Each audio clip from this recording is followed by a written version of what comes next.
All of you, as ever, we want to begin with a moment of silence, and I'm sure tonight in a moment of silence we want to keep in our thoughts and our prayers our military personnel around the world, a lot of whom came from Monroe County.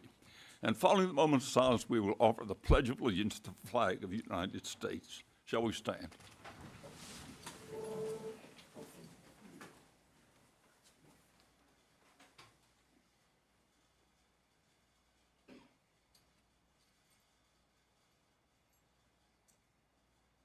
Attention, salute, pledge.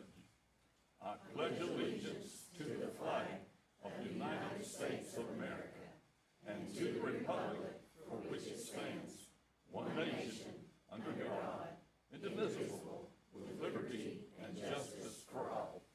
Thank you. You may be seated. We begin tonight with item 3-12-2, the Declaration of Conflict. Per Tennessee Code annotated 49-2-202, Board of Education members who have relatives, per the statute, relative means spouse, parent, parent-in-law, child, son-in-law, daughter-in-law, grandparent, grandchild, brother, sister, uncle, aunt, nephew, niece, or any person who resides in the same household as you, employed by the system, are asked to raise your hand to identify yourself. Do you certify that the votes that you make tonight will be in the best interest of the school system, regardless of the effect that your vote may have upon the employment of your relative or relatives? If so, please say, I do. I do. 3-12-3, public request to address the board. Mr. Chris Wiseman.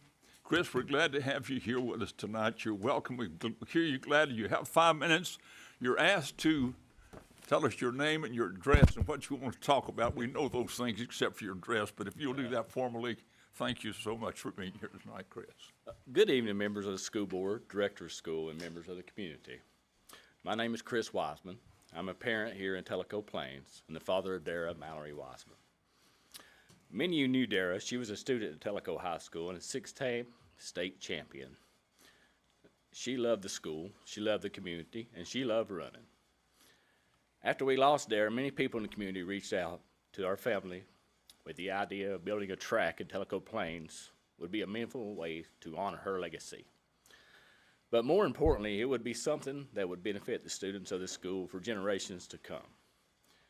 From the beginning, the project was never meant to be only about Dara. It was about giving Tellico Plains students opportunities that many other schools already have. Right now, our students do not have a regulation track facility at their schools. Track athletes train under difficult conditions and often have to travel to other schools for proper facilities. A track at Tellico Plains would provide a safe and appropriate place for students to train, compete, and represent their school. Over the past year, our family and many of the people in the community have worked together to raise funds for the project. Through donation fundraiser efforts, we've raised $82,000, and the support from the state representative Mark Cochran, he has secured a $500,000 grant from the state of Tennessee for the construction of the Tellico Plains track. In addition to raising funds, we've also taken steps to make sure this project is ready to move responsible. I have personally paid for a professional soil engineer report that has been completed and a survey for the proposed site that has been finalized. I believe y'all have the survey with y'all.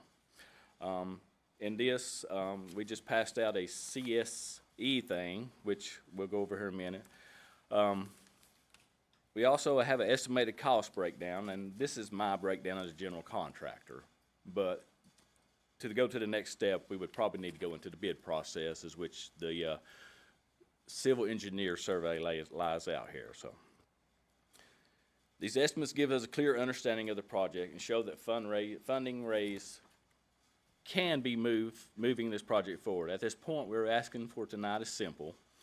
We respectfully request approval to begin the official process so that qualified contractors can submit proposals and the project can move forward using the funds that we already have been raised. The track would benefit not only track athletes, but the entire school community. It could be used for physical education classes, middle school athletics, school events, and community fitness, More importantly, it would give the students of Tellico Plains something they had never had before, a proper track facility of their own. Our goal has always been to take something tragic and turn it into something meaningful for the community and for future students. The community has stepped up, the funding has been raised, the engineer work has been completed. Now we simply ask for the opportunity to take the next step and move this project forward.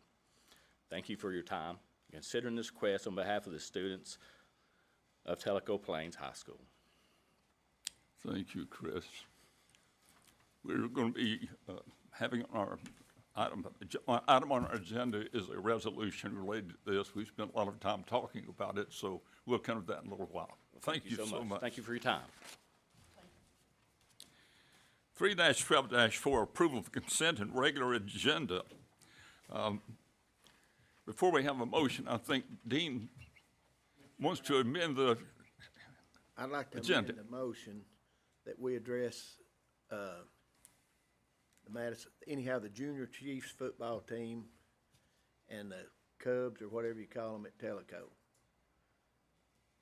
Some support for them. I'd like to add that to the agenda. So this, if I understand what you want to do, is to add a lot of item of new business. At 9A, would 3-12-9 make it 9A? Would that be all right with you? That'll be fine. We'll do that after approval of the school calendar. That is a motion. Motion. Motion to amend the agenda. Is there a second to that? Motion is second. Question or discussion? All in favor, please say aye. Aye. Any opposed, no. Now we come back to approve the consent and agenda as amended. Do I hear a motion we approve the consent and regular agenda as amended? I'll make a motion to approve. Thank you, Joe. Is there a second? Second. Thank you. Have a motion and a second. Any question or discussion?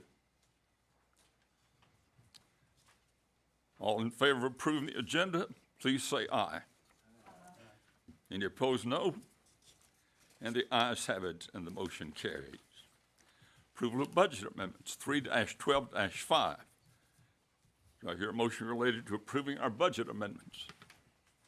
Make a motion to approve. Thank you. Is there a second? Second. Motion second. Question or discussion?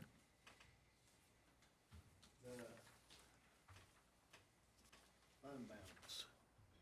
I know you asked some questions this week.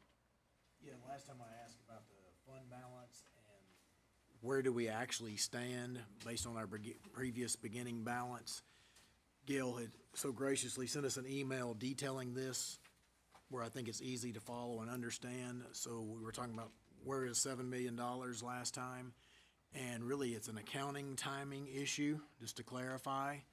And the current budget, fund balance is around 13.5 million, and it is already including all the special projects and expenditures that we approved last year, whether we have spent the money on them so far to date or not. It is accounting for those. So it gives us a good idea of where we stand for any other projects that we might run into. So I just want to clarify that and thank her for getting these numbers to us, because I do think it's very important that we know where we stand before we start voting on things that we want to try to do. So the director, I'm not trying to get any brownie points tonight, but so the director really needs to be commended for this fund balance, because I've said here when it's $1.5 million to $2 million, and you're saying $13.5, $14 million. Absolutely, and actually it's a little higher than that, but part of the monies are designated towards, that we quote unquote can't spend because they're designated towards special projects, special ed, et cetera. And in fairness, the comment made after getting all these numbers is we have a healthy fund balance. So yes, we do. Thank you. Any further questions or comments? The motion before us is to approve the budget amendments. All in favor say aye. Aye. Any opposed, no. And the ayes have it, and the motion carries. 3-12-6, approval of the minutes from the February 12, 2026 regular board meeting. Did you read them? Just messing with you. I wouldn't do my neighbor that way. We have a motion from John Reginald. We approve. Is there a second? Second. Motion and second. Now we're ready, any question or discussion related to approving the minutes from the February 12, 2026 regular board meeting? I'll interpret your silence as a readiness to vote. All in favor say aye. Aye. Any opposed, no. And the ayes have it, and the motion carries. Come now to new items of business on our agenda. 3-12-7, approval of contract for services for the 2026-2027 school year with InterQuest detection canines. No increase or cost or change in service. What's your pleasure concerning this request? Make a motion to accept. Thank you, Mark. Is there a second? We have a motion and a second. Question or discussion? Yeah, Dr. Windsor, do we know how it went this past year? This past year was good. Administration still has been pleased with the services that we receive. They come out regularly. They're unannounced. They come out if we have things that come up that we need them to come in addition to for a particular reason. If we have a problem, we need them to come out. And we have, according to their records, and the schools would probably agree with that, we've seen a decrease in some of the things that do make it onto our campus, because I do think they know that they are very diligent in doing the checks and in following through with discipline of anything that we find. So we're pleased with the service up to this point. I think everybody would agree. Further questions, discussion? The motion before us is to approve contract for services 2026-2027 school year with InterQuest detection canines. If you favor that motion, would you please say aye? Any opposed, no. And the ayes have it, and the motion carries. 3-12-8, approval of the 2026 CTE textbook adoption. Goodhart Wilcox Welding Fundamental, 7th edition. Goodhart Wilcox Essential Health Skills for High School, 5th edition. I make a motion we approve. Thank you, Joe. Is there a second? Is there any question or discussion? Brian, do you have any comment about this? These are your textbooks. We actually, all of our teachers that teach these classes got together to choose which textbooks they wanted, so this was the consensus between all the welding and health teachers. Thank you very much. Further questions or discussion? The motion before us is to approve 2026 CTE textbooks adoption. All in favor say aye. Aye. Any opposed, no. And the ayes have it, and the motion carries. 3-12-9, approval of the 2027-2028 Monroe County Schools calendar. And that has been laid at your desk. It's in front of you. Do I hear a motion related to this? Make a motion to approve. Thank you, John. Is there a second? Second. Thank you. Question or discussion? Comments? I know that there was 2 calendars presented, correct, and the teachers voted which they liked the best, right? Yes. Yes, we She had can explain the process. 458 responses submitted, for option, there were 2, option 1 and option 2. 458 people responded, and then our calendar committee submitted a final vote for their school, and 64.3% voted for option 1, and 35.7% voted for option 2. So what you have in front of you is option 1. Thank you. That's our proposed calendar. Thank you. Other questions or discussion?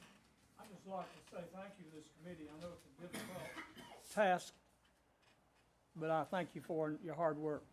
They did a great job. Thank you, John. Are you ready to vote? The motion before us is to approve the 2027-2028 Monroe County Schools calendar. If you favor this motion, would you please say aye? Aye. Any opposed, no. And the ayes have it, and the motion carries. 3-12-9A, I'm going to recognize Mr. Dean Williams. Mr. Chairman, now nobody's asked me about to do this, but as a business leader and everything, I support the youth. I mean, my motto at the stock barn, I'd rather help them there as pay down in the jail to keep them up.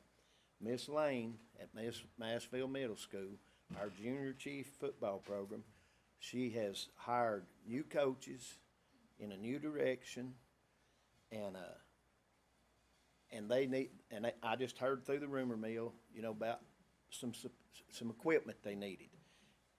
And I knew we helped the volleyball team in Tellico, and so I'd like to make that in the form of a motion tonight, that we give Madison, the junior chiefs, $6,000, and what do you call the Tellico Cubs? What's their junior program? Junior Bears? Anyhow, the junior Bear program at Tellico, $6,000. That's your motion. That's my motion. Is there a second to the motion? Second.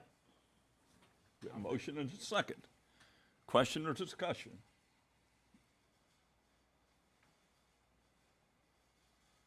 Anyone? This is what grade level? What grade level is this? Middle school, isn't it? Middle school? Okay. Well, anybody that's ever fooled with it knows that they need money. I mean, stuff's expensive. I mean, I ain't heard nothing neither, but I guarantee you they need money. Oh, yeah, and the volleyball, those girls were very appreciative of us giving that startup money up there, because there was 40-something more girls, I believe, out here. I mean, they was all trying to play on one team, so. Further questions or comments? Motion before us is to approve the expenditure of $6,000 to the junior chiefs and $6,000 to the Cubs at Tellico Plains. If you favor this motion, would you please say aye? Aye. Any opposed, no. And the motion carries. 3-12-10. Ms. Joe Cagle wants to talk to us about the baseball field at Roosevelt Elementary School. Joe, let me recognize you. Okay, Roosevelt baseball field, Tellico City has 2 fields. We have over 200 kids we have to work, so that's 2, 4, 5, 6, about 18 teams, not counting our special needs team. So Roosevelt has the facility. They had started upgrading it, and then the school got remodeled. I think they stopped. So we are wanting to go in there and make that field usable for Dixie Youth, Diamond Youth, baseball, softball. So we're working with Miss Cassie Sanders. Okay, I'm part of the Dixie Youth Diamond League baseball. Paula and Ronnie Pilkey are also, so we serve on that board. So we have worked with Cassie Sanders, Dr. Windsor, and Philip Carroll. There will be no cost on the remodel of that field. We plan on going in there and bathrooms, put the bathrooms in. This week, we've been practicing down there. So this week, or a couple of weeks ago, we cleaned out that concession stand. So we've got to get commodes, doors, sinks, countertops. We found the septic tank finally, and it does have a septic tank down there, so we don't have to worry so much as far as that. There is a water meter down there. I've talked to Philip about all this. So we have to complete a facilities remodel change, which we're not really changing anything. We're just cleaning it up, making it usable. There's lights down there, field lights. So we'll be eventually working with Fort Loudon to get those back and running. So we're wanting permission. We also are working on a lease agreement that Dr. Windsor sent. There'll be a lease agreement. We will maintain the cost to fix everything. We will maintain it years after. As far as anything tears up, needs fixed, we will work on that. Connecting the water and sewer, we'll pay for that. Fort Loudon will have an expense there. Once that's done, the school system as part of the monthly bill will be in Philip's budget. We use it maybe 4 months out of the year. But the good thing is the school will be able to use it again. They can have field day down there, play day. Cassie has worked hard, her and Paulie, on the remodel changes for Philip, and we've got to add a little bit more to that. So I'm asking permission that we are allowed to get that field up and running and maintain it and do the lease agreement with the school. And also, we do carry our own insurance through Sadler's Insurance Company. Second. You have a motion to second that we approve this renovation of Tellico Plains baseball, Roosevelt baseball field. Any question or discussion? Anyone? That permission part is a very important thing, right, on these facilities. We've run into this out here some, so One thing I did leave off, like we have to do that use of facilities. Ms. Sanders said because we are renovating it and we're keeping it up, that she would not charge us a fee for that. It would just, some schools pay a certain amount, but because we are going to do all the updates and keep it up and going. And do you have anything to say about it, Cassie? We are just excited for the opportunity for kids to play baseball in Louisville again. And I feel like this will be a very good partnership between the Diamond Youth Baseball and our school that will benefit kids all over the Tellico area. Thank you. I also told Philip today, as we are growing down there, Tellico has no land, so Coker Creek has a field too, so a few years down the road, we may go up there and want to do the same thing. Thank you. Any further questions or discussions related to the motion, which is to grant permission to renovate the baseball field at Roosevelt School? All in favor say aye. Any opposed, no. 3-12-11, the motion carries. Approval of tenure for the following teachers: Sweetwater High School, Diane Leslie and Virginia Lewis. Do I hear a motion that we grant tenure to these two teachers? Make a motion we approve. Thank you, Brian. Is there a second? Second. Thank you, John. All in favor of granting tenure to Diane Leslie and Virginia Lewis, please say aye. Opposed, no, and the motion carries. Are they here? They are not. Ms. Vineyard will take those to them. All right, thank you very much. Congratulations nonetheless, if they are watching. Recognize now Dr. Leanne Strickland, who's going to present the Monroe County Schools District Plan. All right, you have a copy of this PowerPoint with your packet or with your agenda tonight, as well as a one-page that shows our prioritized goals.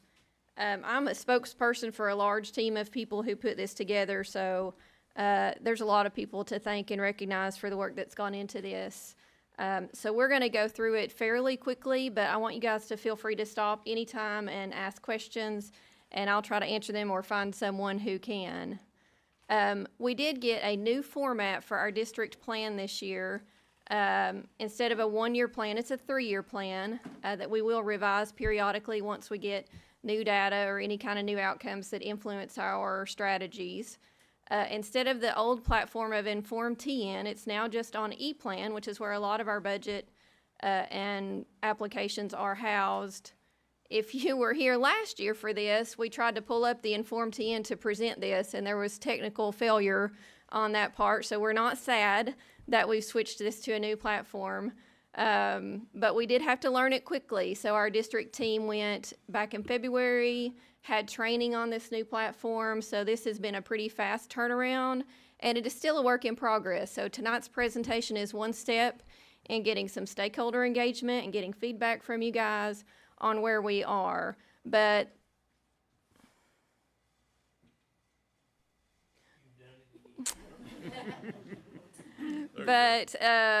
one of the things that's a big difference with this year's plan is that if you recall back in the fall, there was a TISA accountability report that you all approved.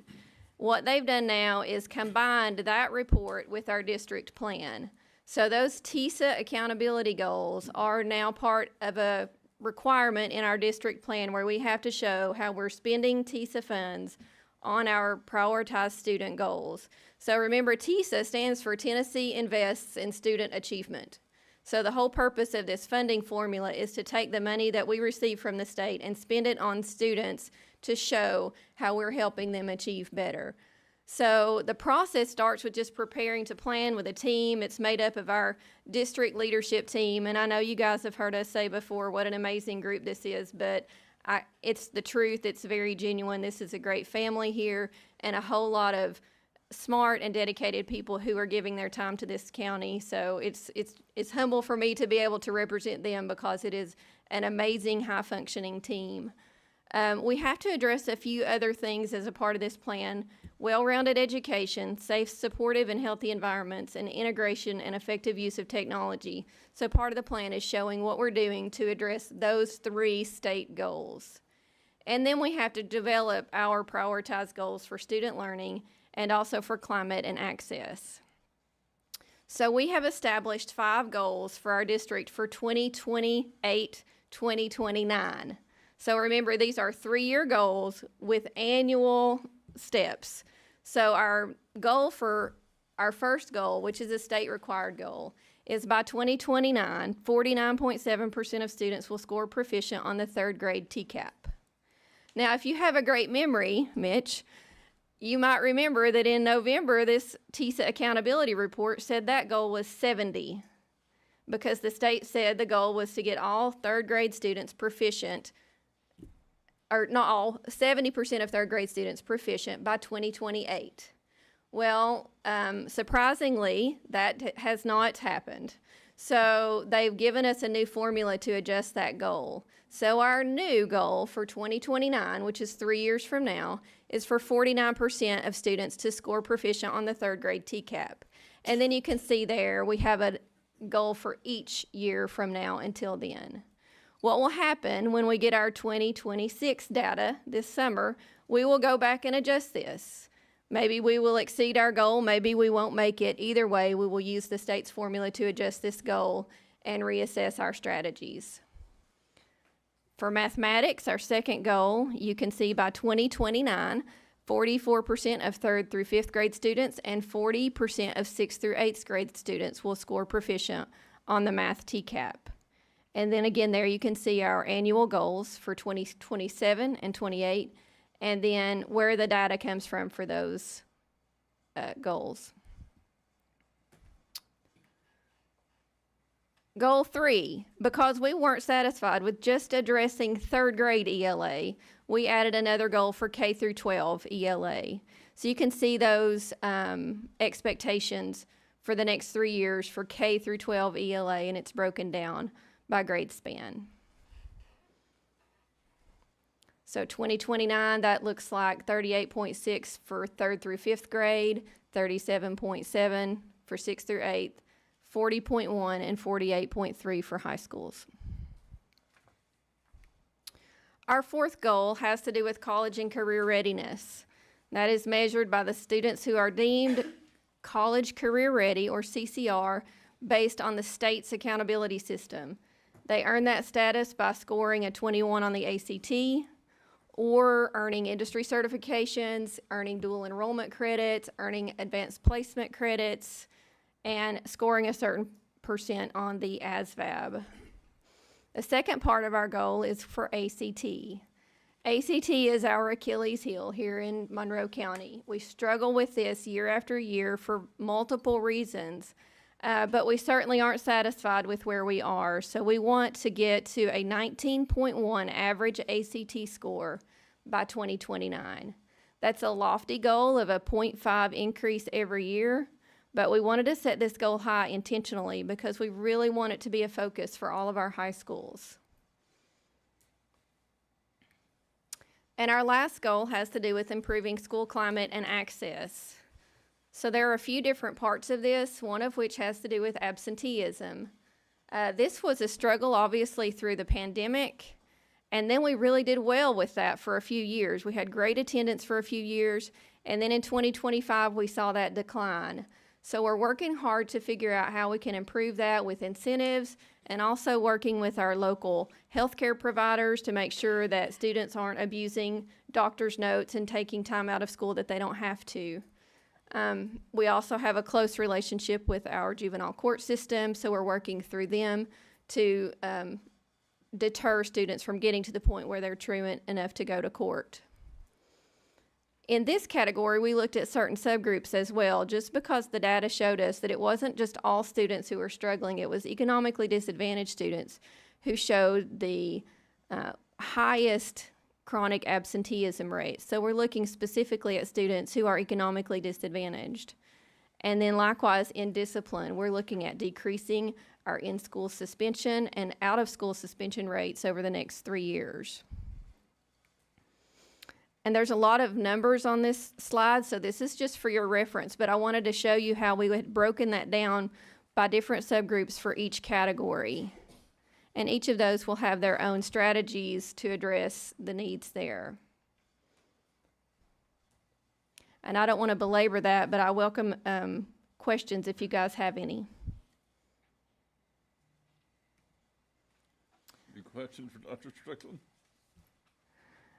All right, so strategies and funding priorities that address each of these goals. For academics, we're sticking with our high-quality instructional materials and supplements. This is a huge TISA investment and a huge human resource investment. A lot of people work on making sure our high-quality instructional materials and their supplements are being used in every classroom and used with fidelity. We have tailored interventions that are state-approved and scientific and research-based through our response to intervention programs. Again, that's a large investment for both TISA and federal funds. High dosage and low ratio tutoring is a state requirement, but also a best practice for kids who are struggling mostly in reading and a little bit in math.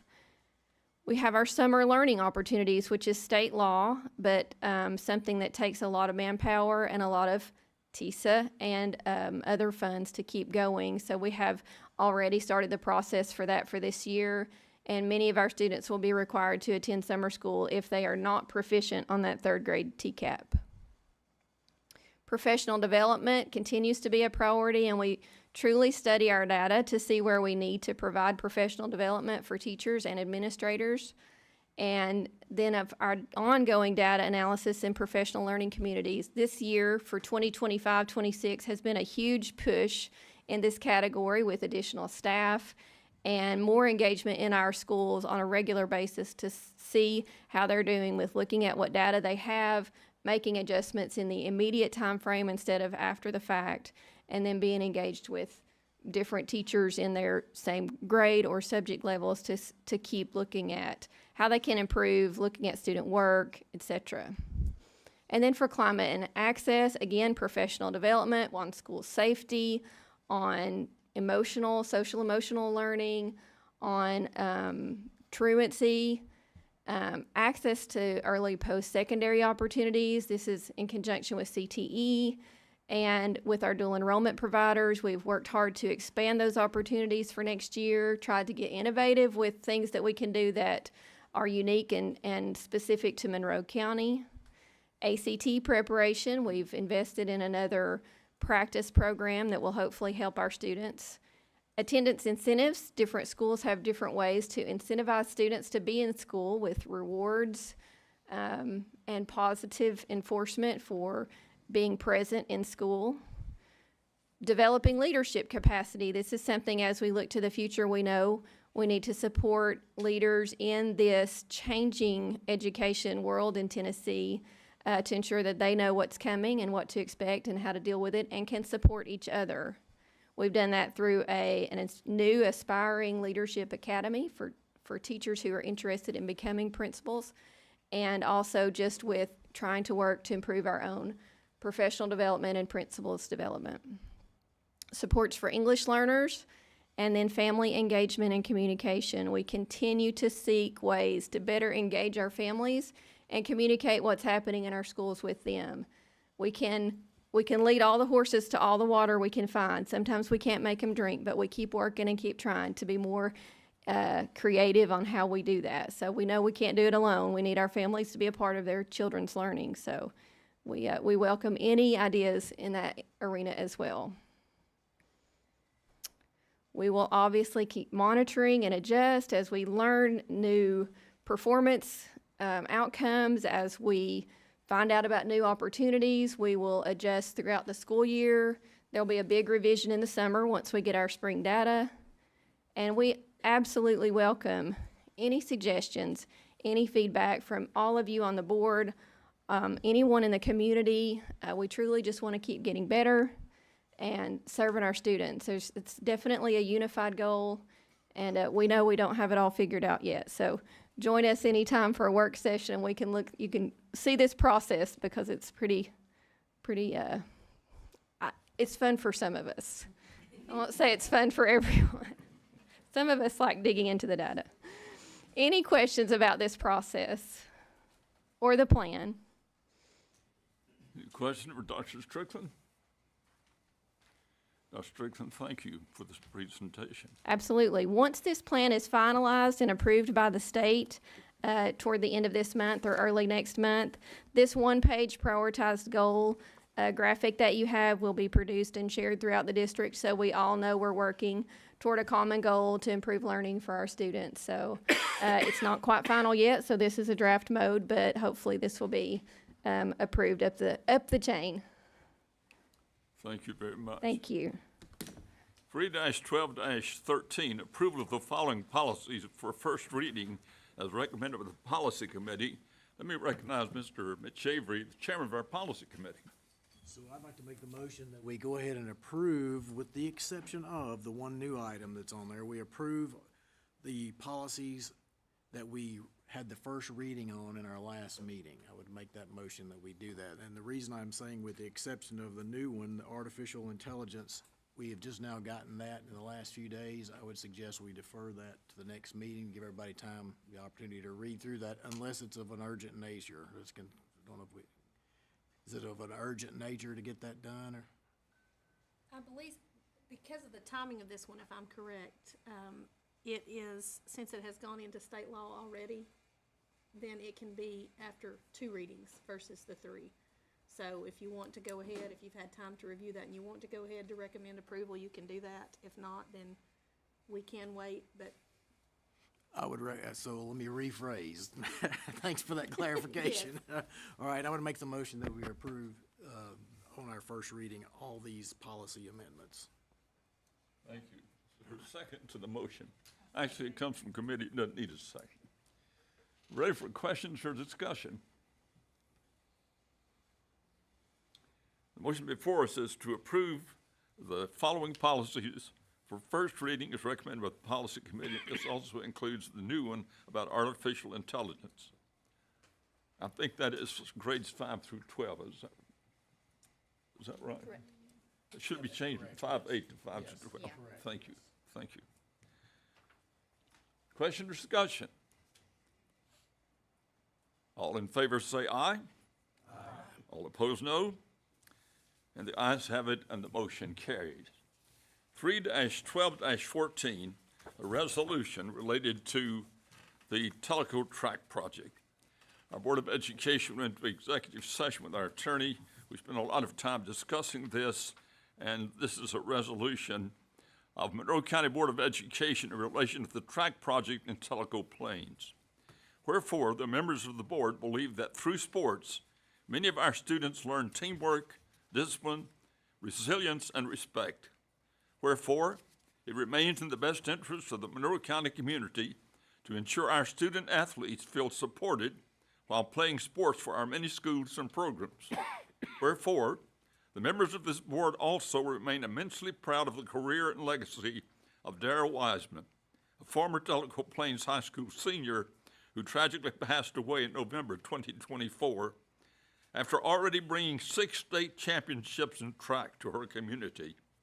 Wherefore, the members of this board celebrate the Wiseman family who have worked tirelessly since Darrell's passing to build a track in Tellico Plains community, to both honor their daughter and to help generations of track athletes pursue their dreams. Wherefore, the members of this board know the state of Tennessee recognizes Darrell's legacy and her family's commitment as well, with the General Assembly 2025 Appropriations Act providing $500,000 in funds to Monroe County to assist with the track project. Wherefore, knowing the Wiseman family wants to and should remain directly involved during each step of the track project, members of this board further recognize Monroe County's flexibility in being permitted by law to devise guidelines directing for what purposes appropriated money may be spent, provided such funds appropriated shall be used to promote the general welfare of the county's residents, even if that means using such funds for the financial aid of any nonprofit charitable organization, any chamber of commerce exempt from taxation pursuant to the Internal Revenue Code of 1954, or any nonprofit civic organization in accordance with the guidelines required by Tennessee law. Wherefore, the members of this board also recognize that the Office of the Tennessee Attorney General previously opined local school boards do not have the power to donate from their general fund budget to a 501c3 nonprofit organization pursuant to a local school board's enumerated power. Wherefore, the members of the board remain fully committed to cooperating with both Monroe County and the Wiseman family as they continue to work together on this track project. Wherefore, the members of this board stand ready to lease or to otherwise provide access property owned by the board within the Tellico Plains community so that Monroe County and the Wiseman family may proceed forward with the track project, provided the board, 1, maintains ownership of said property at all times, as well as possession and control of said property once the track project stands as complete, and 2, approves along with Monroe County the contractors, subcontractors, and design professionals involved with the track project.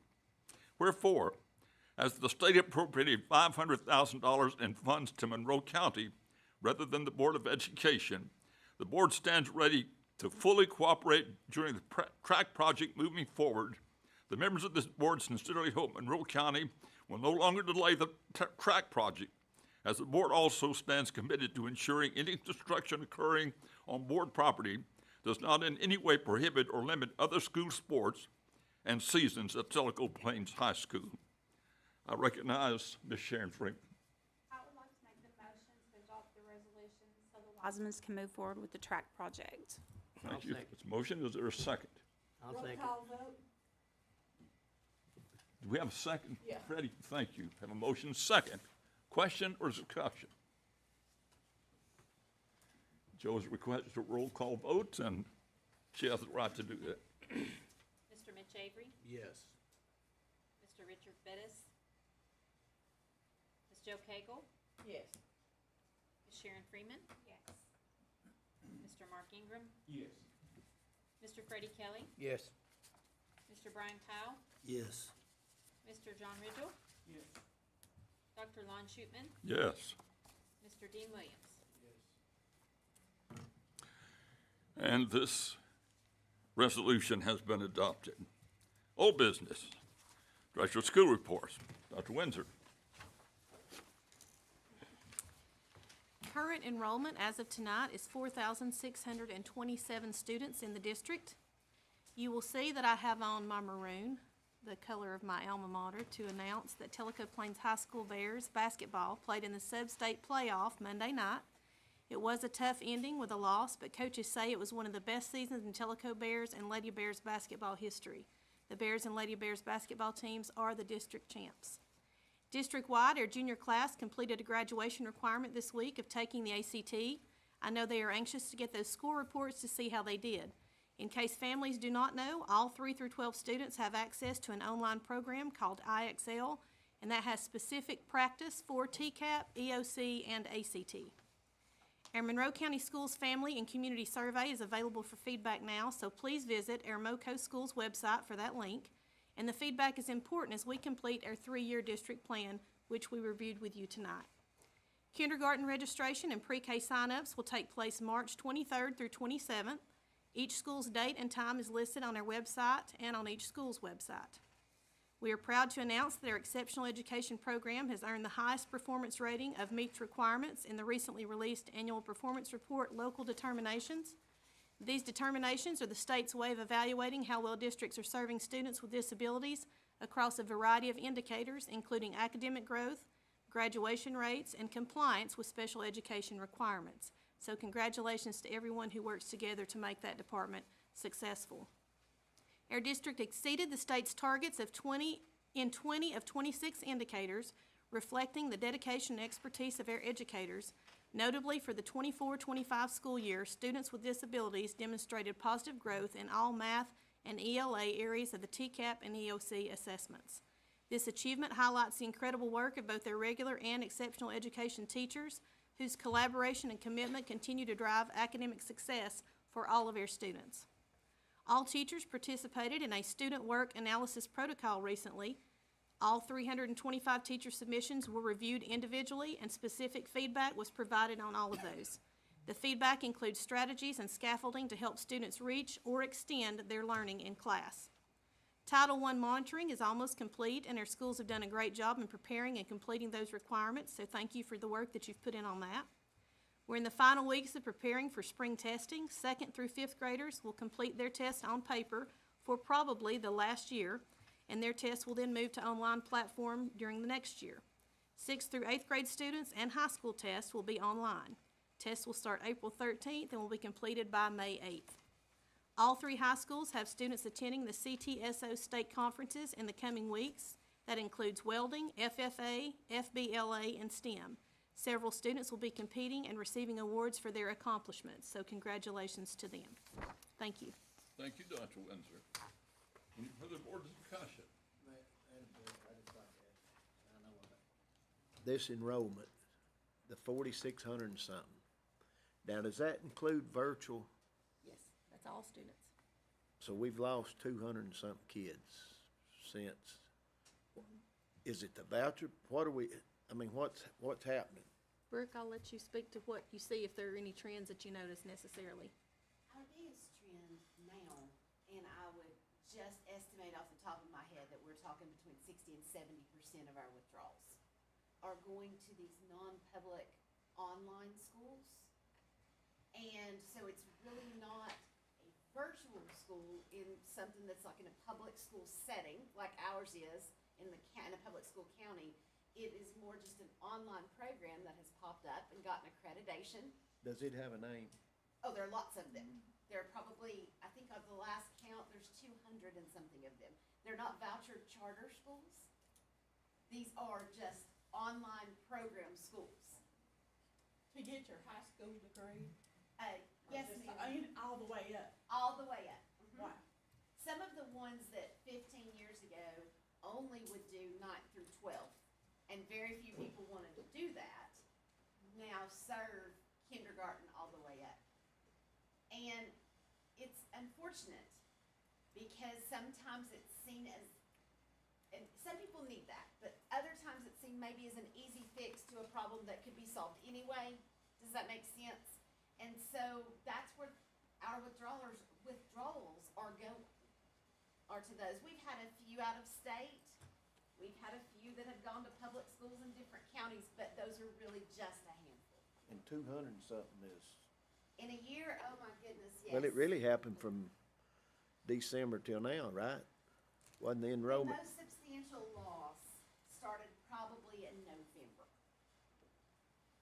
But just in the past month, from February the 3rd to March the 3rd, we lost 47 students. God, no. And that's the kind of thing that stresses me out like nothing else. Not just because of funding, but mostly because those are children that we can reach and we can educate. And I'm not saying they're not being educated. It's just, we like to have them here so we can educate them and help them. We can't control the education they receive once they leave us, Oh, I and that's know. why we are, That's what I was trying That's to why get to we are there. so- We don't have a hand on That was just a large amount, and I didn't know whether they were going to our virtual school, but this, but that trend is, again, and I know you get tired of hearing us say that, but it's true and it's unfortunate, that trend is statewide. We're seeing more and more of that in public education, students being pulled out and put onto platforms like that. How is that being funded? How are those online programs being funded? Right now, they aren't. A lot of the programs are self-pay.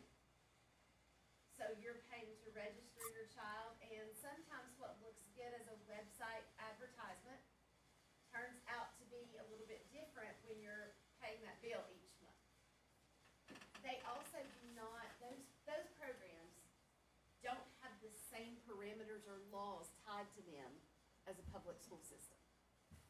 So it may not just be that the method of education is different, but also the requirements are different. So some of the things that that we have to track, that we want to track growth that is expected in certain areas, that's not even evaluated there. But they still graduate, they've still got that. Yes, sir, they get a diploma. So what if they pull out sixth grade and want to come back here? How do they qualify to be sixth grade? Is it just some type of certificate they write out and say they passed it? I'm glad you asked. Because what I was going to say, to tag on to what Brooke is saying, is we often see programs that students will pull out and go into. They stay a year, they stay 2 years, whatever time it is that they stay until they are not satisfied with the program. They come back to us, and that is where it's up to us to enroll those students, re-enroll those students, and make up for that gap. And there is almost assuredly a gap in instruction because of the different requirements. And so we have some that come in that lack credits because when they come in based on what they took, wherever it is that they pulled out of and went to school, it may not translate into our credits the same, so they have to make up credits. We have some that have way more credits than they should have coming in at the age that they're at or on the academic level that they are. So it is a huge problem for public education. There seemed to be a common reason why they're doing this? No. Most of the time, it's the ability to stay at home to do it. And I openly say this to every person in any student meeting or administrator meeting we have, I would be the worst virtual student in the world. Because if you gave me my assignments on Monday and told me they were due Friday, probably I might look at them Thursday night. That's just the truth. And in this setting, sometimes what we're seeing is when they come back to us, they didn't have the opportunity to look at those things. And you really, it's hard sometimes in a lot of situations to replace the impact of a teacher that's in that room. You know, that knows that child and is really reaching out to that child and providing materials on their level and making sure that's what that child needs. Thank you. Brooke. Any further discussion? Yeah, Mr. Chairman, I just saw that, bro. I know here in the second district and up towards Mount Pleasant, whatever district that is, probably third, I know that this busing issue has been there's been a lot of criticism, it's just been a lot of extra work for people trying to get to work and take their kids. Mr. Vineyard, transportation director, he called me back, he called me this morning. He's got 2 or 3 plans that are real good ideals that he's trying, he's gonna try to get state approval and get some of this stuff implemented. But as a transportation department and as a school board or school system, if we lay a contract on the table and people do not come in and take them, there's nothing we can do.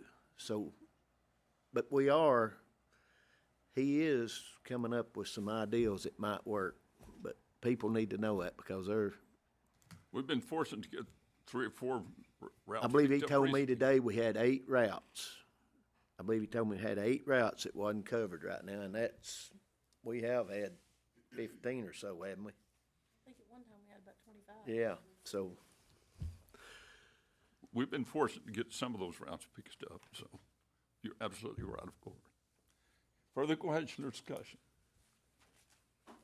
Hearing none, a motion be in order that we stand adjourned. Make a motion to adjourn. Second. A motion and seconds, not debatable. All we can do is vote. Before we vote, Chris, thank you for being here tonight and sharing with us. All in favor of adjourning, please say aye. Aye. Any opposed, no.